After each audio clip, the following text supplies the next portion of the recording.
He cometido exactamente un error que me costó más que cualquier inversión fallida. No fue en 1973 cuando el mercado cayó 48%.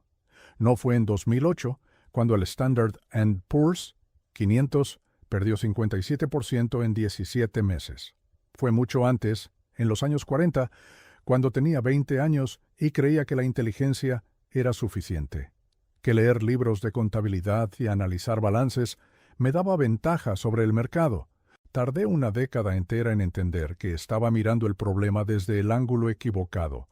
No era una cuestión de inteligencia, era una cuestión de sistema.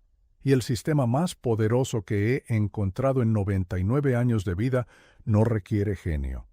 Requiere tres cosas, solo tres, pero ejecutadas todos los días, sin excepción, durante décadas. Eso es lo que nadie te explica con honestidad, no porque sea un secreto, sino porque es demasiado simple para venderlo. No puedes cobrar un curso de $10,000 por decirle a alguien que lea todos los días, mantenga disciplina y evite la estupidez. No suena sofisticado, no suena a Wall Street, no suena a los trajes caros y las pantallas llenas de números que la gente asocia con el dinero serio. Pero Warren y yo construimos Berkshire Hathaway sobre exactamente esas tres cosas, nada más. Y Berkshire hoy vale más de $900,000 millones. Déjame empezar por el primero. El aprendizaje diario. En 1948, cuando tenía 24 años, leí por primera vez a Benjamin Graham. El libro era El inversor inteligente. Lo terminé en 3 días. Luego lo volví a leer. Luego busqué todo lo que Graham había escrito antes. Luego busqué a las personas que habían estudiado con Graham. Luego busqué a las personas que habían estudiado con esas personas. Eso no fue un evento. Fue el inicio de un hábito que mantuve hasta hoy. 75 años después, todavía leo entre 4 y 6 horas diarias. Warren hace lo mismo. Cuando le preguntan cuál es su superpoder, señala una pila de papeles en su escritorio y dice que lee. La gente se ríe pensando que es una broma. No es una broma. Los números aquí son brutales. Si lees 1 hora diaria sobre un tema específico, en 5 años sabes más sobre ese tema que el 95% de las personas vivas. No porque seas más inteligente, sino porque acumulaste 1,800 horas de enfoque sostenido mientras los demás veían televisión. En 10 años son 3,600 horas. En 20 años son 7,200 horas. Los estudios sobre maestría en campos complejos sugieren que se necesitan aproximadamente 10,000 horas de práctica deliberada para alcanzar competencia de élite. 20 años de 1 hora diaria te lleva al 72% de ese umbral. 2 horas diarias te lleva ahí en 10 años. Eso no es motivación, es aritmética. Pero hay algo más importante que la cantidad de horas. Es la calidad del aprendizaje.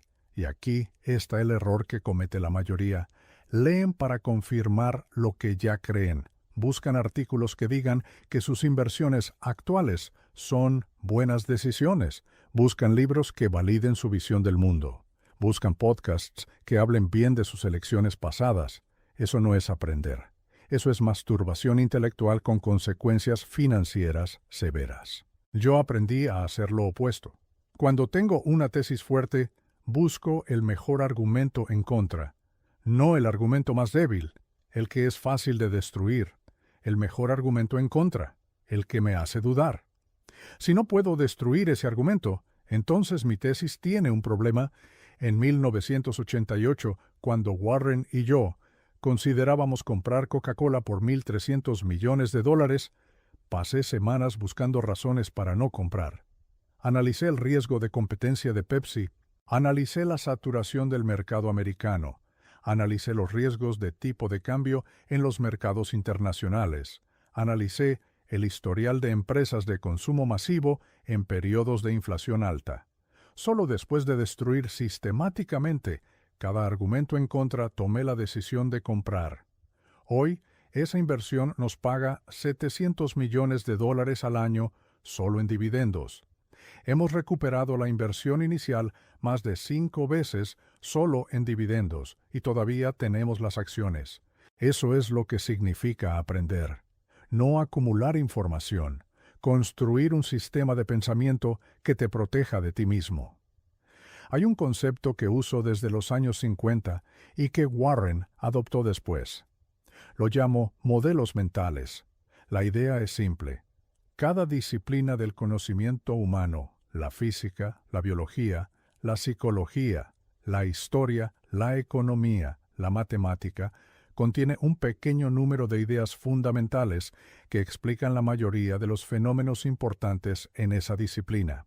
Si aprendes esas ideas fundamentales de muchas disciplinas diferentes, construyes una red de pensamiento que te permite analizar problemas complejos, desde múltiples ángulos simultáneamente. El que solo tiene un modelo mental ve cada problema como un clavo porque su única herramienta es un martillo. Yo prefiero tener 20 herramientas y elegir la correcta según el problema. Un ejemplo concreto. En 2007, el mercado inmobiliario americano seguía subiendo. Los bancos prestaban dinero a personas sin ingresos verificables para comprar casas a precios inflados con hipotecas de tasa variable. Los analistas de Wall Street usaban modelos financieros que mostraban que los precios inmobiliarios nunca habían caído a nivel nacional simultáneamente. Técnicamente era verdad. Históricamente era verdad. Pero si aplicabas un modelo mental de física básica, la ley de la gravedad, sabías que lo que sube artificialmente tiene que bajar. Si aplicabas un modelo mental de psicología, el comportamiento de manada bajo euforia colectiva siempre termina en pánico colectivo.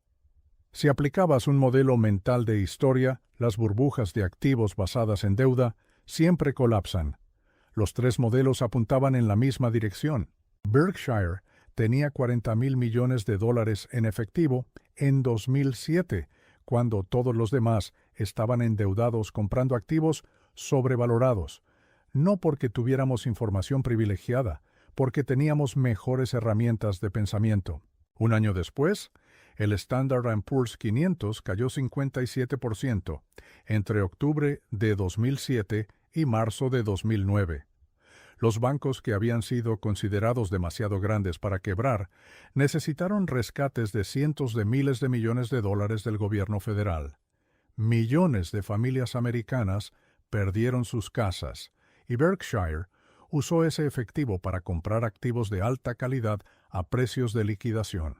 Compramos Goldman Sachs con condiciones que nos garantizaban un retorno del 10% anual, más participación en la recuperación. Compramos General Electric en condiciones similares. Esas dos inversiones solos generaron miles de millones en ganancias en los 5 años siguientes. Pero volvamos al punto central. Eso fue posible porque habíamos pasado décadas aprendiendo, no semanas, no meses, décadas. El aprendizaje diario no es productivo en el corto plazo. Es una inversión a largo plazo en capacidad de pensamiento. Y como toda inversión a largo plazo, sus rendimientos son exponenciales, no lineales. Los primeros 10 años parece que no pasa nada especial. Los siguientes 10 años empiezas a ver resultados claros. Los siguientes 20 años la ventaja acumulada es casi incomprensible para quienes no siguieron el mismo camino. Ahora el segundo elemento. Y aquí es donde la mayoría falla. No porque no entiendan el concepto, sino porque subestiman brutalmente la dificultad de ejecutarlo. La disciplina diaria. No la motivación, la disciplina. Existe una diferencia matemática entre disciplina y motivación que muy poca gente calcula. La motivación es variable. Hay días en que te sientes capaz de todo. Hay días en que no quieres levantarte. Si dependes de la motivación para ejecutar, tu consistencia sigue una curva irregular. Picos altos seguidos de valles profundos. La disciplina es una tasa fija. Haces lo que tienes que hacer independientemente de cómo te sientas. La diferencia entre una curva irregular y una tasa fija, aplicada durante 30 años, es la diferencia entre resultado mediocre y resultado extraordinario. Déjame darte los números exactos. Supongamos que tienes dos personas. La primera es motivada, pero inconsistente. Trabaja con máxima intensidad durante 3 semanas, luego descansa una semana, luego vuelve con intensidad, luego descansa. En promedio ejecuta al 75% de su capacidad durante 75% del tiempo. La segunda persona es disciplinada, pero no brillante. Ejecuta al 70% de su capacidad durante 95% del tiempo, sin picos, sin valles, solo consistencia monótona y sin glamour. Después de 30 años, la segunda persona ha acumulado aproximadamente 25% más de resultados totales que la primera, aunque ejecute a menor intensidad en cada día individual. La consistencia compuesta vence a la brillantez intermitente. Eso es exactamente lo que Warren y yo hemos hecho.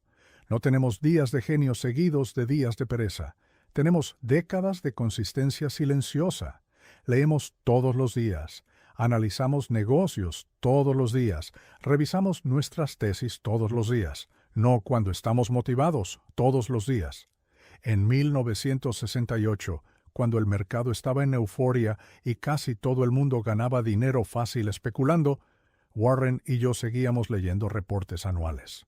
En 1974, cuando el mercado había caído 48% y los inversores más experimentados estaban aterrorizados, Warren y yo seguíamos leyendo reportes anuales. Misma rutina. Mercado arriba o abajo. Euforia o pánico. La disciplina no cambia según las circunstancias externas. Si cambia, no es disciplina. Es solo motivación con otro nombre. En Berkshire hemos observado un patrón que se repite con precisión casi geométrica. Los inversores que producen resultados extraordinarios en periodos cortos, digamos 3 a 5 años, rara vez mantienen ese rendimiento en periodos de 20 a 30 años. Exactamente lo opuesto ocurre con los inversores que producen resultados modestos pero consistentes en los primeros 5 años. Con frecuencia sorprendente, estos últimos terminan con resultados superiores en periodos de 20 años o más. La razón matemática es simple.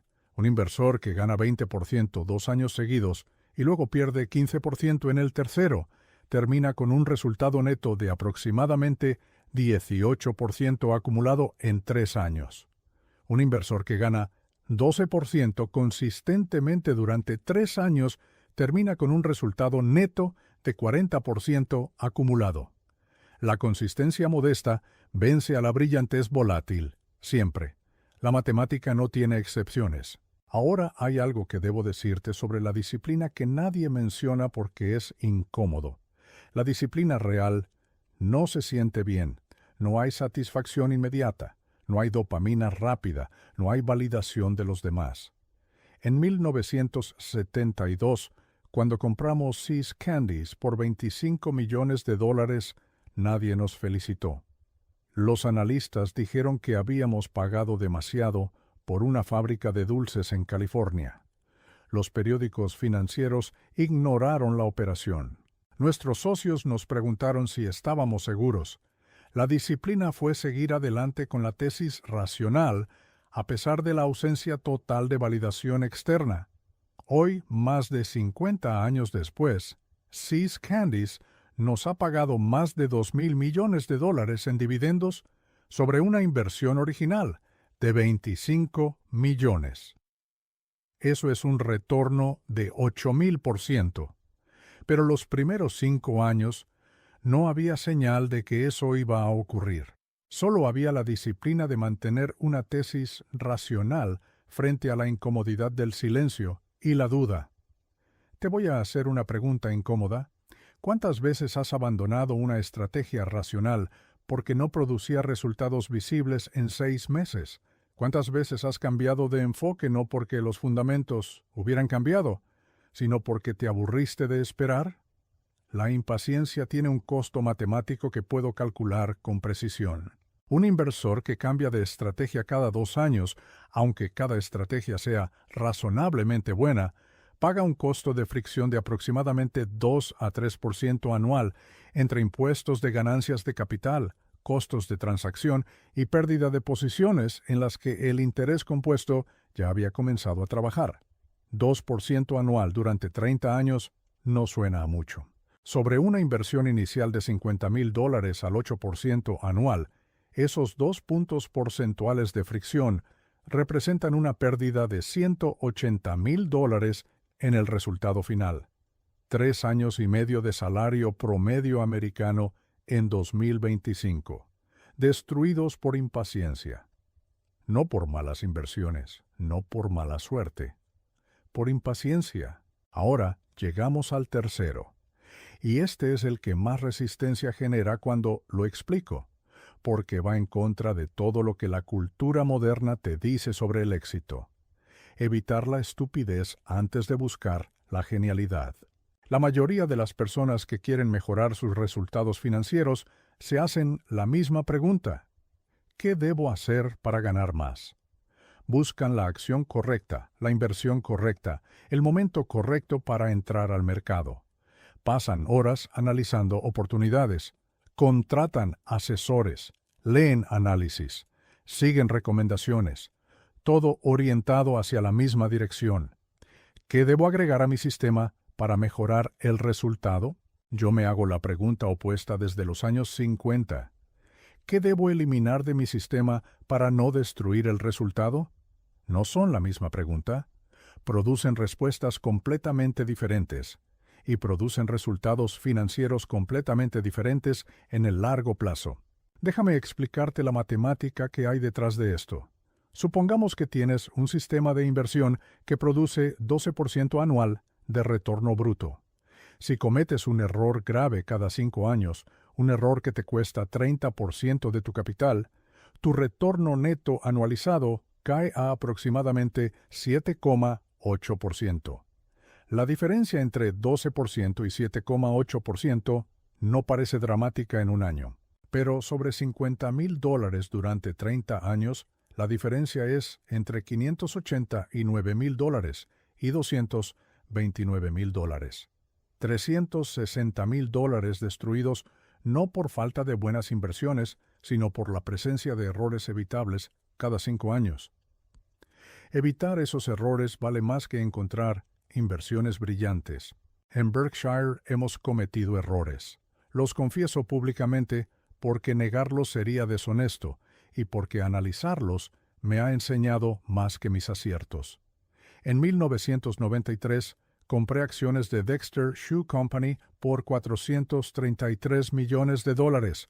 Pagué con acciones de Berkshire, no con efectivo. La empresa quebró 10 años después, perdimos la inversión completa. Pero el error real no fue comprar Dexter, fue pagar con acciones de Berkshire. Esas acciones de Berkshire que usé como pago hoy valen más de $10,000 millones, no 433 millones, 10,000 millones. Ese fue el costo real del error, no la pérdida de la inversión original, el costo de oportunidad de haber usado el activo equivocado para pagar. Ese error me enseñó algo que no estaba en ningún libro de finanzas. Cada decisión tiene 2 costos. El costo directo, lo que pagas, y el costo de oportunidad, lo que pierdes al no hacer otra cosa con ese mismo recurso. La mayoría solo calcula el costo directo. Yo calculo ambos obligatoriamente antes de cualquier decisión importante. Si hubiera calculado el costo de oportunidad en 1993, habría pagado Dexter con efectivo, no con acciones de Berkshire. La pérdida habría sido de 433 millones, no de 10,000 millones. Un error de pensamiento me costó $9,567 millones adicionales. Eso es la estupidez evitable. No actuar con mala intención, no ser descuidado, simplemente omitir un paso de análisis que debería ser obligatorio. Y el problema con la estupidez evitable es que no se siente estúpida cuando la cometes, se siente razonable, se siente justificada, tienes argumentos para ella, puedes defenderla frente a otros. Eso es exactamente lo que la hace peligrosa.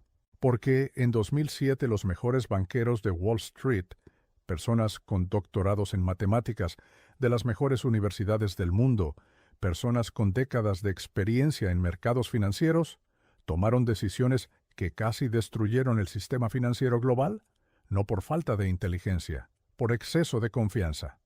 La inteligencia sin la disciplina de buscar activamente los propios errores produce lo que yo llamo el síndrome del martillo. Ves clavos en todas partes porque tienes un martillo y eres muy bueno usándolo. Los banqueros de 2007 eran excelentes en construir modelos matemáticos complejos, así que construyeron modelos matemáticos complejos para justificar decisiones que el sentido común más básico habría rechazado en 5 minutos. Prestaron dinero a personas sin capacidad de pago para comprar activos sobrevalorados y luego empaquetaron esa deuda en instrumentos financieros tan complejos que nadie podía realmente evaluar el riesgo subyacente. Todo matemáticamente sofisticado. Todo fundamentalmente estúpido. Compara eso con lo que Warren y yo hacíamos ese mismo año. Cada vez que analizábamos una oportunidad de inversión, la primera pregunta no era ¿cuánto podíamos ganar? Era ¿qué podía salir mal? No el escenario optimista, el escenario catastrófico. Si el escenario catastrófico nos destruía, rechazábamos la inversión independientemente de cuán atractivo fuera el escenario optimista. Esa asimetría en el análisis, dedicar más tiempo a los escenarios negativos que a los positivos, es contraintuitiva porque el cerebro humano está programado para buscar oportunidades, no amenazas. Pero en finanzas, sobrevivir los errores grandes es más importante que aprovechar las oportunidades grandes, porque los errores grandes son permanentes. Las oportunidades perdidas no lo son.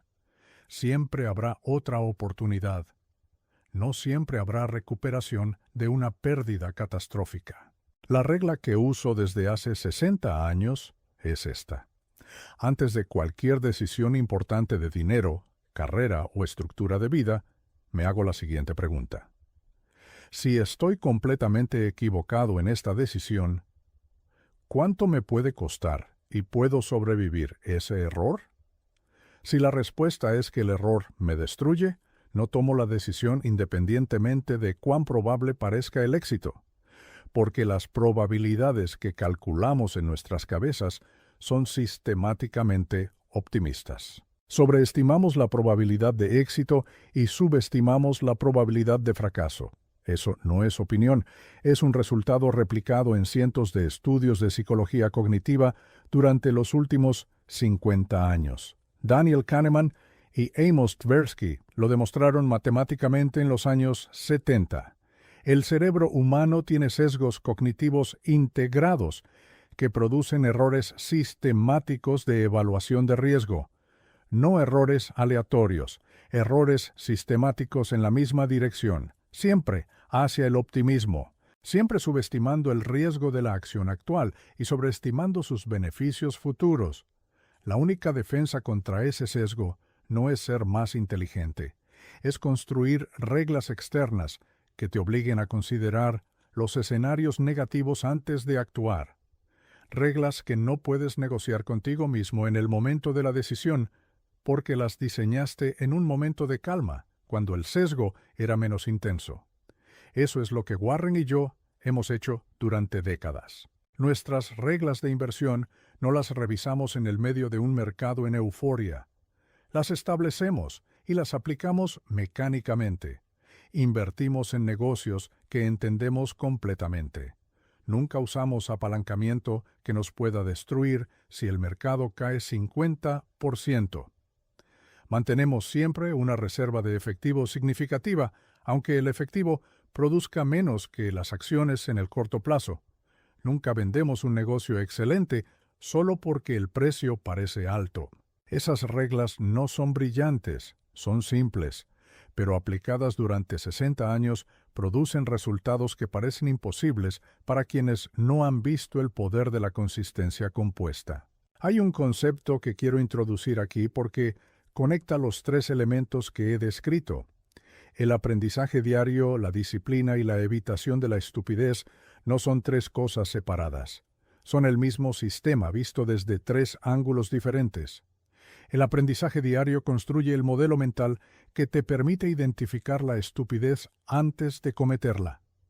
La disciplina es el mecanismo que hace que apliques ese modelo mental consistentemente, en lugar de solo cuando es conveniente.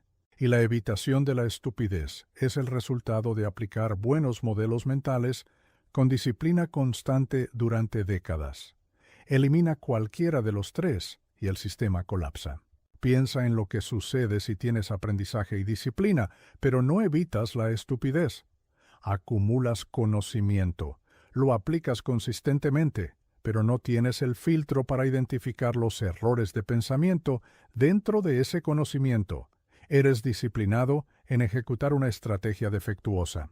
En 1929, miles de inversores disciplinados y estudiosos perdieron todo porque su sistema de análisis no incluía la pregunta fundamental sobre qué pasaría si estaban completamente equivocados. Siguieron su método con toda la disciplina del mundo hasta el colapso final. Ahora piensa en lo que sucede si tienes aprendizaje y evitación de estupidez, pero no tienes disciplina. Sabes exactamente qué hacer. Tienes el mapa completo. Pero solo lo sigues cuando tienes energía, cuando el mercado coopera, cuando los demás te dan validación. En los momentos críticos, cuando el mercado cae y el pánico es generalizado, cuando tu tesis parece equivocada porque el precio de mercado la contradice temporalmente, abandonas el plan. Eso describe al 90% de los inversores que han leído los mismos libros que Warren y yo. Saben la teoría, fallan en la ejecución cuando la ejecución es más difícil. Y finalmente, ¿qué sucede si tienes disciplina y evitación de estupidez, pero no aprendes? Eres consistente y cauteloso, pero tu modelo mental no evoluciona.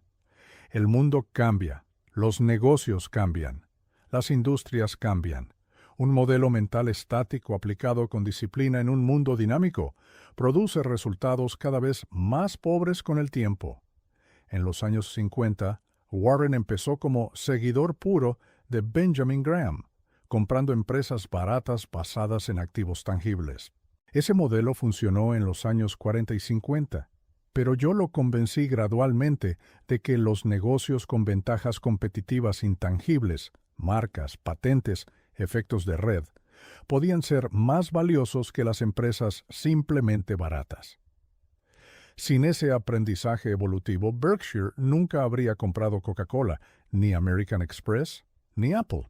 Las tres inversiones más rentables de nuestra historia requerían un modelo mental que Graham no tenía y que Warren desarrolló con el tiempo precisamente porque seguía aprendiendo décadas después de considerarse exitoso. El aprendizaje que más resisto en mi propia historia personal ocurrió en los años 80. Tenía más de 60 años y creía que entendía bien los negocios de tecnología. Los analizaba como cualquier otro negocio: flujos de caja, ventajas competitivas, calidad del management. Pero la velocidad de cambio en tecnología era diferente a todo lo que había analizado antes. Empresas con ventajas competitivas aparentemente sólidas desaparecían en 5 años cuando aparecía una tecnología disruptiva. Ese no era el patrón en los negocios de consumo masivo que yo entendía bien. Me tomó una década entera ajustar mi modelo mental para incorporar esa diferencia. Y aún así, Warren y yo evitamos la tecnología durante mucho tiempo, no por falta de inteligencia, por honestidad intelectual sobre los límites de nuestro conocimiento. Esa honestidad nos costó algunas oportunidades. No haber comprado Microsoft en los años 90 fue un error por omisión que reconozco, pero también nos protegió de la burbuja tecnológica del año 2000, cuando el índice Nasdaq cayó 78% entre marzo de 2000 y octubre de 2002. Las empresas que no entendíamos y que no compramos por esa razón eran exactamente las que más cayeron. La honestidad sobre los límites del propio conocimiento es en sí misma una forma de evitar la estupidez. Hay una pregunta que me han hecho en conferencias durante décadas. Si el sistema es tan simple, 3 cosas ejecutadas todos los días, por qué tan poca gente lo aplica. La respuesta no está en la economía ni en las finanzas, está en la psicología. Y entender esa psicología es parte del aprendizaje diario que ya describí, porque sin ese entendimiento no puedes protegerte de tus propios errores cognitivos.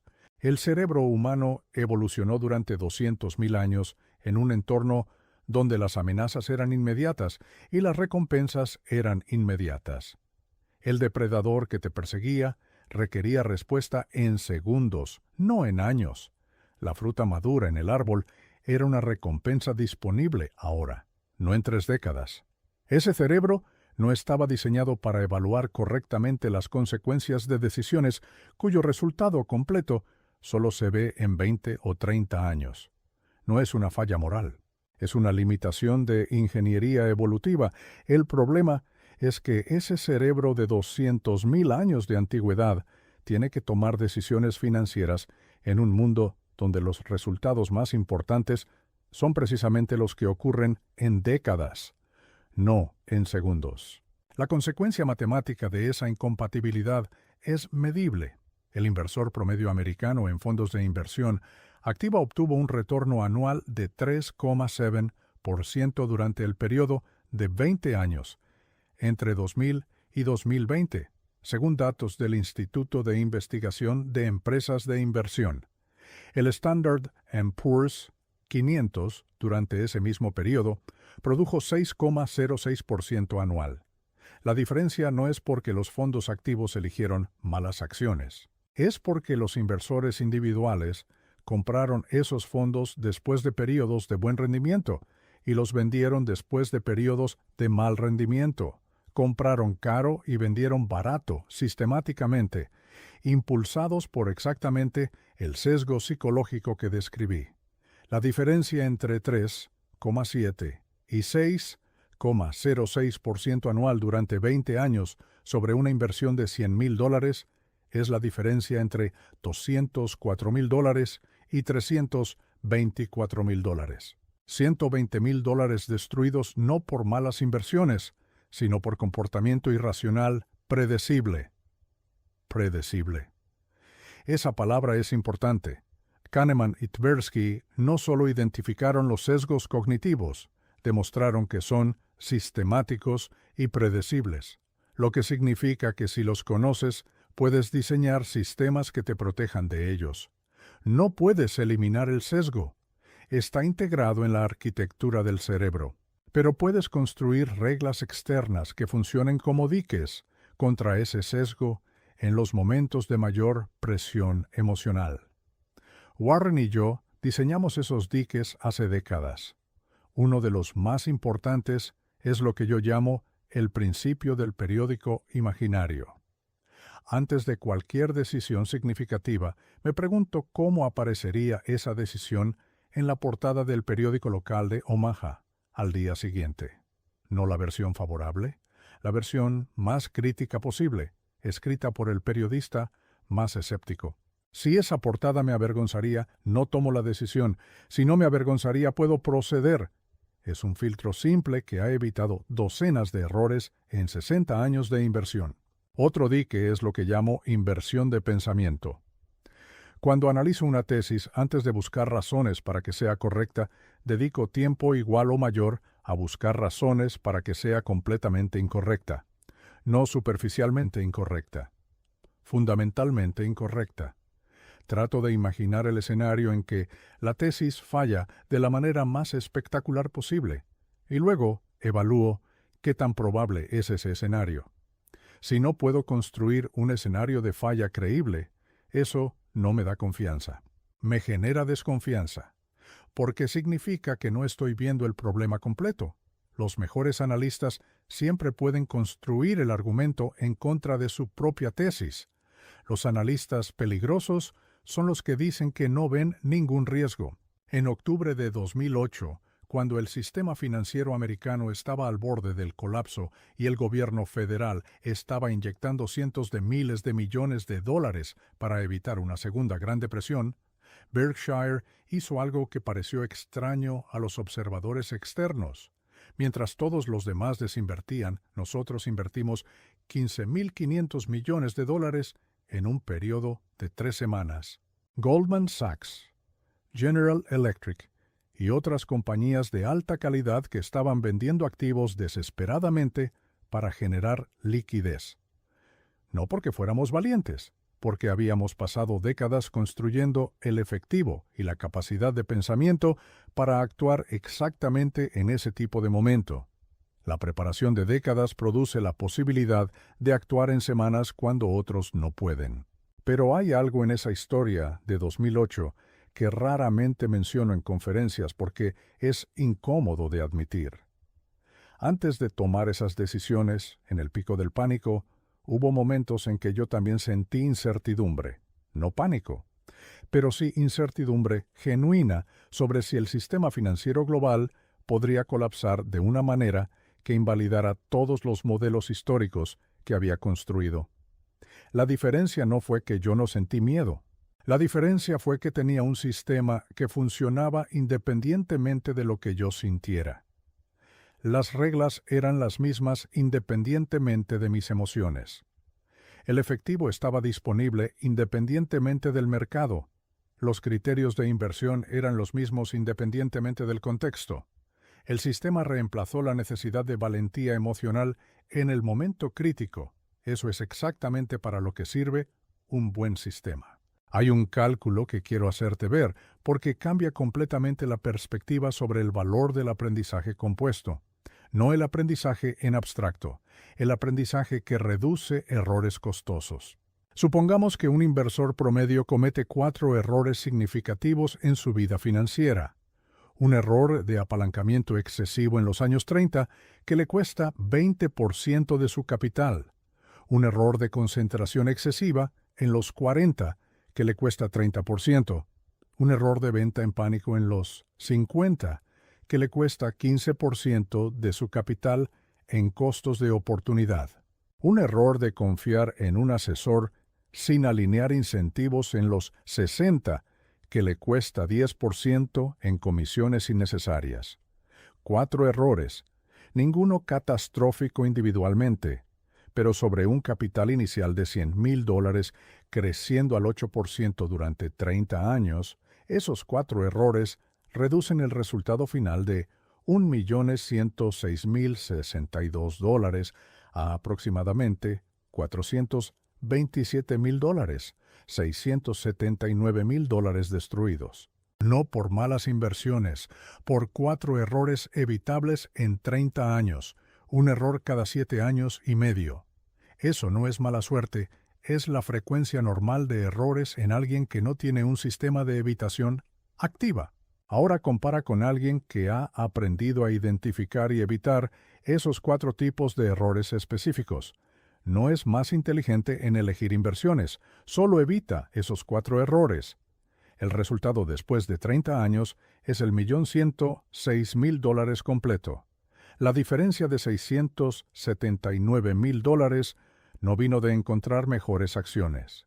Vino de no destruir lo que el tiempo y la disciplina habían construido. Eso es lo que quiero decir cuando digo que evitar la estupidez vale más que encontrar la genialidad. Déjame conectar ahora los 3 elementos con algo que muy poca gente ve, porque requiere mirar el sistema completo en lugar de sus partes individuales. El aprendizaje diario, la disciplina constante y la evitación de la estupidez producen juntos un efecto que yo llamo ventaja compuesta de segundo orden. Los retornos directos son la primera capa. Mejor conocimiento produce mejores decisiones. Disciplina produce consistencia. Evitar errores preserva capital. Eso es la primera capa y ya es poderoso. Pero hay una segunda capa que es más valiosa todavía. Cuando tienes ese sistema funcionando durante décadas, empiezas a ver oportunidades que son invisibles para quienes no tienen el sistema. No porque tengas información privilegiada, porque tienes el contexto histórico para reconocer cuando algo es verdaderamente inusual versus simplemente ruidoso. En 2016, cuando Apple representaba ya una fracción significativa del portafolio de Berkshire y muchos inversores veteranos nos preguntaban si no era demasiada concentración en tecnología para dos hombres que habían evitado tecnología durante décadas. Warren y yo veíamos algo diferente. Veíamos un negocio de consumo masivo disfrazado de empresa tecnológica. El iPhone no era tecnología en el sentido en que habíamos evitado tecnología. Era un producto de consumo con una lealtad de marca comparable a Coca-Cola, con márgenes superiores a See's Candies y con un ecosistema de servicios que generaba ingresos recurrentes crecientes. Necesitábamos décadas de aprendizaje sobre negocios de consumo, décadas de comprensión de efectos de red y décadas de análisis de ventajas competitivas para ver eso cuando otros veían simplemente otra empresa de teléfonos en un mercado competitivo. La ventaja no era información, era el modelo mental acumulado durante décadas de aprendizaje diario. Berkshire compró Apple por primera vez en 2016 a un precio promedio de aproximadamente $28 por acción ajustado por divisiones. En 2024, esa posición había generado ganancias de más de $100,000 millones. La inversión más rentable en la historia de Berkshire no fue producto de un golpe de genio en un día de inspiración. Fue producto de 70 años de aprendizaje acumulado que finalmente produjo la capacidad de ver lo que otros no veían en un activo que estaba frente a todos. Eso es lo que el aprendizaje diario produce en el largo plazo. No solo conocimiento. Capacidad perceptiva que se vuelve cada vez más precisa con el tiempo, igual que los intereses compuestos sobre capital financiero. El primer año de aprendizaje diario te hace marginalmente más capaz. El 10º año te hace notablemente más capaz. El 50º año te da una capacidad de análisis que es cualitativamente diferente, no solo cuantitativamente superior a la que tenías al principio. Ahora quiero hablar de algo que he observado con creciente preocupación en los últimos 20 años. Una tendencia que amenaza específicamente la capacidad de aprendizaje compuesto que he descrito, la fragmentación de la atención. En 1950, cuando empecé a desarrollar mi sistema de aprendizaje, los insumos de información eran limitados. Había libros, periódicos y conversaciones con personas inteligentes. Eso era básicamente todo. Esa limitación era, en realidad, una ventaja disfrazada porque obligaba a la profundidad. Si solo tienes 20 libros relevantes sobre un tema, los lees todos con atención completa. Si tienes acceso a 20,000 artículos sobre el mismo tema, el cerebro tiende hacia la superficialidad. Lee titulares, escanea resúmenes, consume fragmentos, construye la ilusión de conocimiento sin la sustancia real que solo produce la lectura profunda y sostenida. Warren y yo hemos mantenido deliberadamente un sistema de aprendizaje que resiste esa tendencia. Leemos libros completos, no resúmenes. Leemos reportes anuales completos, no análisis de terceros. Leemos cartas a accionistas completas, no extractos. No porque seamos nostálgicos, porque la profundidad del aprendizaje es proporcional a la profundidad de la lectura. Un libro de 300 páginas leído con atención completa deposita en la mente patrones de pensamiento que ninguna colección de artículos cortos puede replicar. El cerebro construye modelos mentales a través de exposición sostenida a argumentos completos, no a través de acumulación de fragmentos desconectados. Hay un número que ilustra esto con brutalidad. El tiempo promedio de lectura de un artículo en Internet en 2025 es de aproximadamente 37 segundos según datos de rastreo de comportamiento digital. 37 segundos. En 37 segundos no puedes leer un argumento completo. No puedes entender las premisas, la lógica y las conclusiones de ninguna idea que valga la pena entender. Solo puedes leer la conclusión sin el razonamiento que la sostiene. Y una conclusión sin razonamiento no es conocimiento. Es opinión adoptada por conveniencia. Y las opiniones adoptadas por conveniencia son exactamente el tipo de pensamiento que produce los errores costosos que describí antes. La pregunta que me hago cuando analizo este fenómeno es la siguiente. Si el aprendizaje profundo produce ventaja compuesta que se acumula durante décadas, y si la fragmentación de la atención destruye la capacidad de aprendizaje profundo, entonces la persona que en 2025 mantiene la disciplina de lectura profunda y sostenida tiene una ventaja competitiva sobre sus contemporáneos, que es comparable a la ventaja que tiene quien invierte sistemáticamente sobre quien gasta sistemáticamente, no una ventaja pequeña.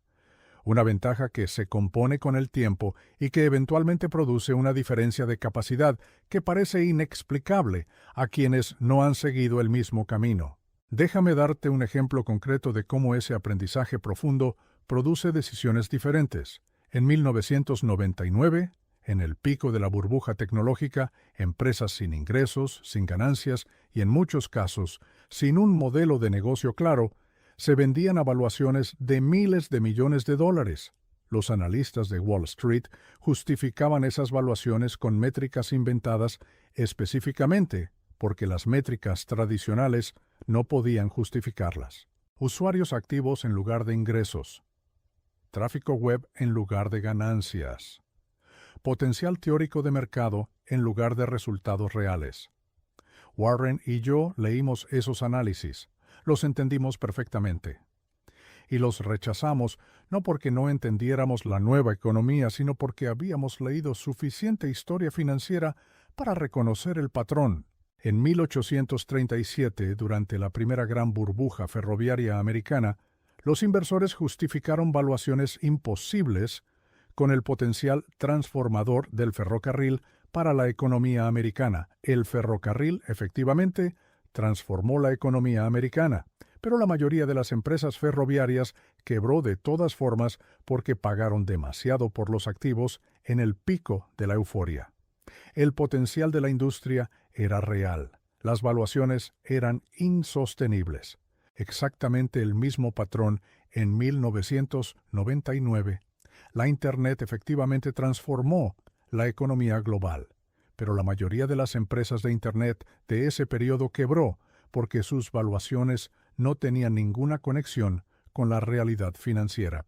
Ese reconocimiento de patrón no viene de ser más inteligente, viene de haber leído historia financiera con suficiente profundidad para que los patrones queden grabados en el modelo mental.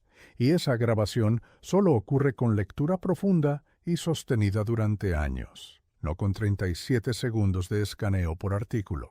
Ahora quiero cerrar el círculo y mostrarte algo que raramente articulo de manera explícita, porque parece demasiado simple para el nivel de atención que merece. Los tres elementos que he descrito, el aprendizaje diario, la disciplina constante y la evitación de la estupidez, no son en realidad tres cosas diferentes aplicadas a las finanzas. Son una sola cosa aplicada a la vida completa. Y cuando eso ocurre, cuando el sistema no está compartimentado en una categoría llamada finanzas, sino integrado en la manera de pensar y actuar en todos los dominios, los resultados financieros se vuelven casi inevitables. No garantizados, pero inevitables en el sentido de que son el resultado natural de décadas de un sistema coherente aplicado consistentemente. Warren es el mejor ejemplo que conozco de esta integración. Su manera de analizar un negocio es idéntica a su manera de analizar cualquier otra decisión. Las mismas preguntas. ¿Qué puede salir mal? ¿Cuáles son las ventajas competitivas sostenibles? ¿Cuál es el costo de oportunidad de esta decisión versus otras alternativas disponibles?